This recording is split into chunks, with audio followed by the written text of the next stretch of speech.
I am ex-MLA Vice President Mr. Glenn Ticlo of Aldona constituency.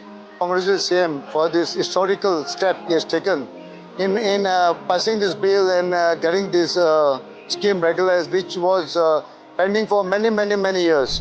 From the time for last 50 years, the opposition, the Congress were in power, but they always gave false promises and did nothing about it. But when it came to elections, they took the full benefit and did nothing. But today, our government, Bharatiya Janata Party, Dr. Pramod Sawant, and having a double engine with the full support of our Honorable Prime Minister, Narendra Modi ji, we have got this scheme, the bill already passed with all the support from the centre, and also on the 4th of October, our Honorable Union Minister, Home Minister Amit Shah ji came and launched the scheme along with other projects.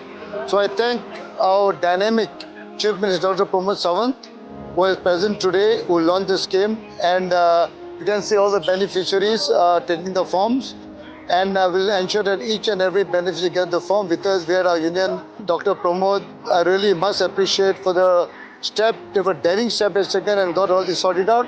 And people should remember this. Ek bada pasana, comes always mellow. We should never forget that this particular thing what doctor has done. मुझे कोई request था कि माशे ये था ये फक्त BJP के जासा and BJP चे वैंग मालूम tension है गुड़ा जरूर so हम तो move and एक और आसपास and the support हमको गुड़ा आसपास because Bharatiya Janata Party has done a fantastic job over the years from time we are ruling from 2014 till date and future तशे दस्तेले जो बारे करो